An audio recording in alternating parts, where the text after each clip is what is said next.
Sabrina. Di sini saya akan melakukan observasi dan identifikasi komponen Engine Management System atau EMS pada kendaraan Nissan Grand Livina.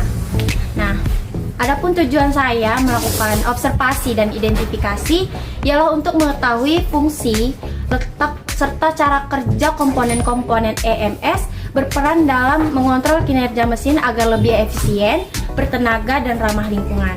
Nah, teman-teman, sebelumnya, teman-teman udah tahu nggak apa itu Engine Management System atau EMS? Engine Management System atau EMS adalah sistem elektronik yang berfungsi mengontrol kerja mesin melalui berbagai sensor, aktuator, dan elektronik control unit atau ECU. Nah, ECU inilah yang menerima sinyal dari sensor, kemudian mengolah data tersebut untuk mengatur jumlah bahan bakar yang disemprotkan injektor, waktu pengapian, putaran idle, dan berbagai fungsi lainnya agar mesin itu dapat bekerja secara optimal. Yang pertama itu ada ECU atau Engine Control Unit. Nah, ECU ini merupakan pusat pengendali seluruh sistem manajemen mesin. Nah, ECU ini menerima data dari berbagai sensor, kemudian mengolah data tersebut dan memberikan perintah kepada aktuator. Jadi letak ECU pada mobil Nissan Grand Livina umumnya berada di dalam kabin kendaraan. Jadi saya akan menunjukkan di mana letak ECU pada mobil Nissan Grand Livina.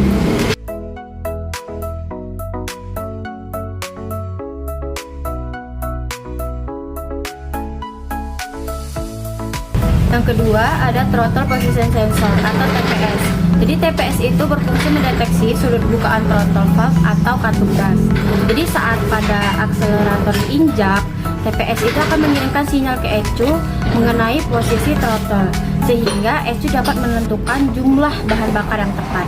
Jadi output TPS ini berupa sinyal tegangan yang berubah sesuai bukaan throttle.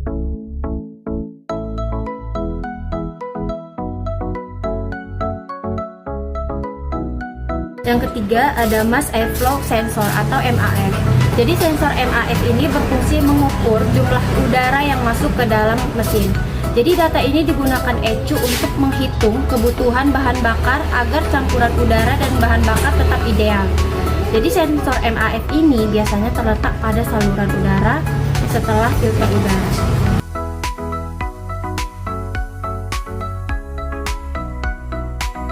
Yang keempat ada Intake Air Temperature Sensor atau IAT.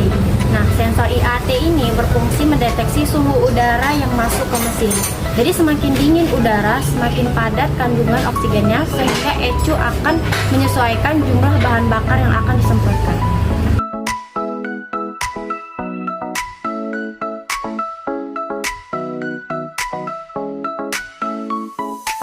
Yang kelima ada Engine Coolant Temperature Sensor atau ECT. Jadi sensor ECT ini berfungsi mendeteksi temperatur cairan pendingin mesin. Jadi informasi suhu mesin sangat penting untuk menentukan jumlah bahan bakar saat mesin dingin maupun saat mesin sudah mencapai suhu kerja. Jadi sensor ini biasa terpasang pada jalur pendingin mesin atau ECT. Selanjutnya yang keenam ada Crankshaft Position Sensor atau CKP. Nah, jadi Crankshaft Position Sensor ini berfungsi mendeteksi posisi dan putaran force ankle. Jadi sensor ini menghasilkan sinyal yang digunakan ECU untuk menentukan waktu pengapian dan waktu penyemprotan bahan bakar. Jadi tanpa sensor CKP, mesin umumnya tidak dapat hidup. Yang ketujuh ada Camshaft Position Sensor atau CMP. Jadi sensor CMP ini berfungsi mendeteksi posisi poros knob atau camshaft. Jadi sensor ini bekerja bersama CKP untuk menentukan timing injeksi dan pengapiannya yang lebih akurat.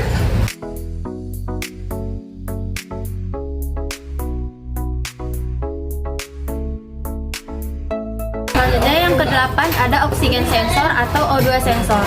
Jadi oksigen sensor ini biasanya terletak pada sistem knalpot. Jadi sensor ini mengukur kadar oksigen pada gas buang dan mengirimkan datanya ke ECU. Jadi berdasarkan data tersebut, ECU akan mengoreksi campuran udara dan bahan bakar agar pembakarannya lebih sempurna dan emisi gas buang lebih rendah.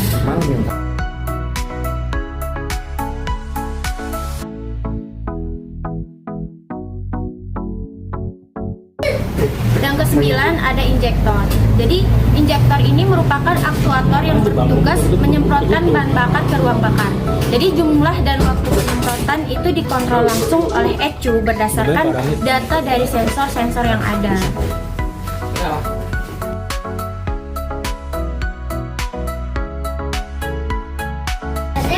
Yang ke-10 itu ada ignition coil. Nah, jadi ignition coil itu berfungsi menaikkan tegangan baterai menjadi tegangan tinggi yang diperlukan busi untuk menghasilkan percikan api.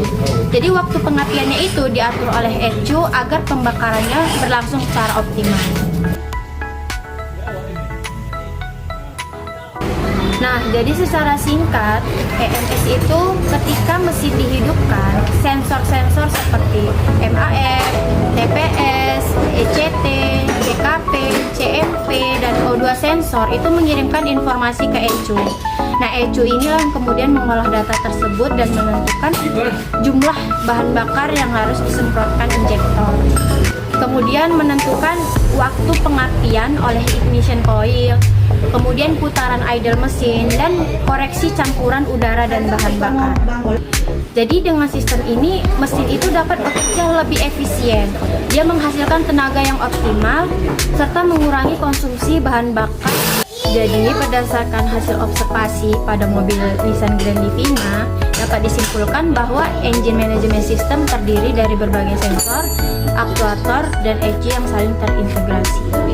Jadi semua komponen tersebut bekerja sama untuk mengontrol proses pembakaran sehingga performa mesin menjadi lebih baik, efisien, dan ramah lingkungan.